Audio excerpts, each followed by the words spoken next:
अरे भाई साहब, भाई साहब मैं आपका इंटरव्यू लेना चाहता हूँ। साहब हमारे लगे साहब कुछ नहीं है साहब। साहब जो एक बोतल है और जो कुछ साहब कपड़ा धरे है साहब, कुछ है नहीं साहब। हम देखो साहब, और साहब पीछे आवत है और जने उनके लगे इंटरव्यू हो साहब, उनसे आप ले लो। हमारे लगे नहीं है साहब।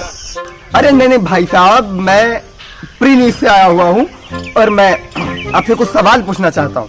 अरे साहब हम पढ़े लिखे तो हम नहीं साहब, तो वह जाने नहीं पावा इंटरव्यू। अच्छा सवाल पूछ लीन जाए सवाल भाई। चलिए शुरू करते हैं। भाई साहब आप कहाँ रहते हैं, कितनी दूर से आ रहे हैं? सर हम गाजियाबाद फैक्ट्री में काम करते हैं सर। सर 1000 किलोमीटर सर पैदल चल के आ रहे हैं हम सर। भाई साहब आपको पता नहीं है कोरोना चल रहा है, आपको कोरोना हो गया तो अगर कहीं मर गए तो आप? सर कोरोना से डर लगता काहे नहीं सर, लेकिन सर हम 1 महीने सर वहीं थे, काम कोई तो बंदे होगा रहा था साहब, तो पैसा रुपया साहब कुछ बचा नहीं, अनाज पानी साहब कुछ नहीं बचे थे साहब। तो हम सोचा कि ये भूखों से मरे से अच्छा है कि अपने घर चले। कोरोना से किस्मत में हो तो कोरोना से मर जाओ, नहीं तो घर पहुंच जाओ। भाई साहब सरकार वहाँ पे सबको राशन और सब फ्री बांट रही थी सर, भैया आपको नहीं मिला क्या? कहा सर जब हमारे कमरा पर आए सर तो कुछ हमका नहीं मिला था। कौनो सरकार चाहे जौन राशन पासन बांट रहे हमका नहीं मिला। अच्छा भैया ये बताइए आप सरकार के बारे में क्या करना चाहते हैं, आपको सरकार कैसी है ये मैं कुछ पूछना चाहता हूँ, अपनी सरकार के बारे में कुछ बताएं। एक हफ्ते भूखे 14 किलोमीटर पैदल चल रहे हैं, न कोनो ट्रेन न बस, कुछ साहब चलते नहीं। ट्रेन बस में बैठ के साहब चले जाए, कुछ चलते नहीं साहब। अब बताओ क्या करी साहब, 14 किलोमीटर चल रहे हैं सर, ये सब गोड़ सब फाटा। अब कहा बताइए तो ना, हाँ परेशान हमसे। सरकार के बात देखो न करो, हमका नहीं देखा इंटरव्यू अब जा रहे घर साहब। बस साहब 400 किलोमीटर और बचा है साहब, बस हम जा रहे हम इंटरव्यू न देते। सरकार नीक हो चाहे खराब, देखो हमसे सरकार प्रकार के बात न करो। जयराम जी की जैसे जैसे हमारी हथवा दर्द करता है, गोड़वा दर्द करता है, शरीरिया पिराता है, वैसे लगता है जाकर ही सरकार का हम गला दबा दें।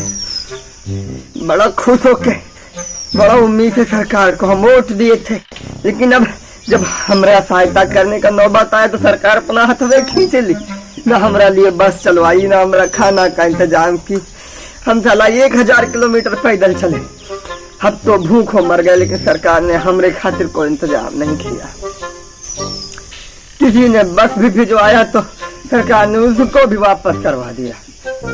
क्या बताएं सरकार को।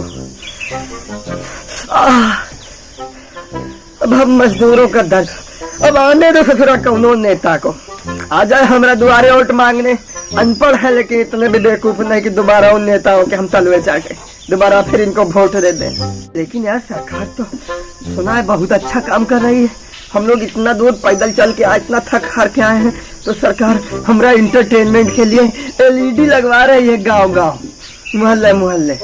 चलो सरकार कुछ तो अच्छा काम कर रही है, कम से कम हम लोगों का एंटरटेनमेंट भी होगा। लेकिन एक बात समझ में नहीं आ रहा है, साला हम लोगों को लाने के लिए यहाँ तक बस नहीं आ पाई तो ये LED TV कैसे आ गई। चलो कोई बात नहीं, हम तो गरीब हैं, हम तो अनपढ़ हैं, हम क्या करें सब सोच के। बस आने दो नेता को, आए वोट मांगने, अच्छे से समझाएंगे इन लोगों को। हेलो दिवाकर जी। हाँ सर बताइए। दिवाकर जी चुनाव आने वाला है और चुनाव की तैयारियां कैसी चल रही हैं?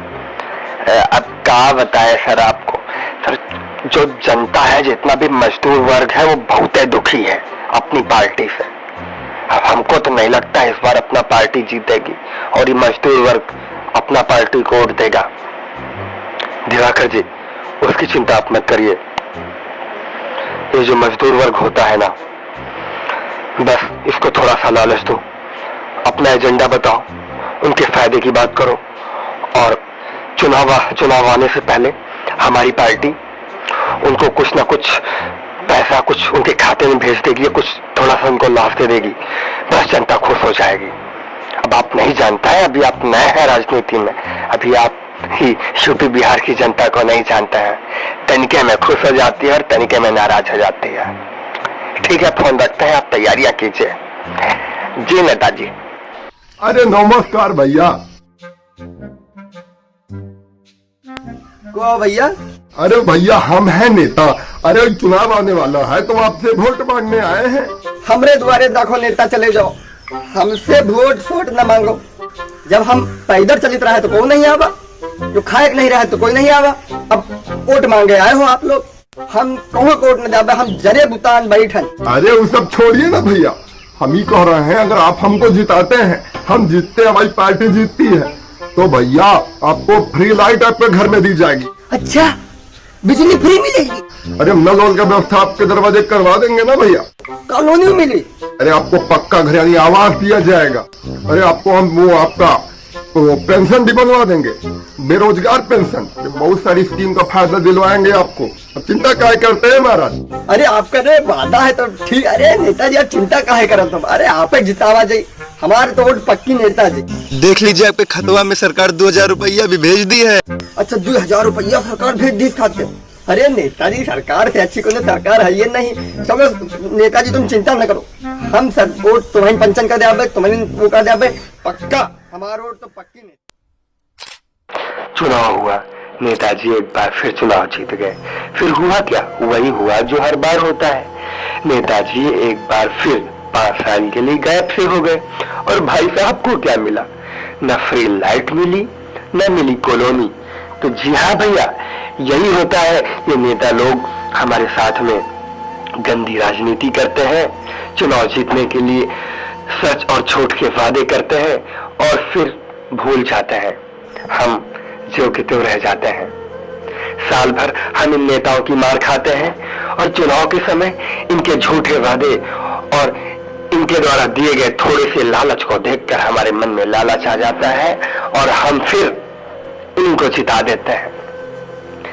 लेकिन भैया, ये नेता आपसे राजनीति करते हैं, लेकिन जिस दिन आप इन लोगों से राजनीति करने लगे तो ये नेता अर्श से फर्श पे आ जाएंगे। क्या भैया, क्या चिंता करता है? नई सरकार पसंद है, नई नेता पसंद है तो नोटा दौड़ाइए और अपने मौलिक अधिकार का प्रयोग कीजिए। धन्यवाद।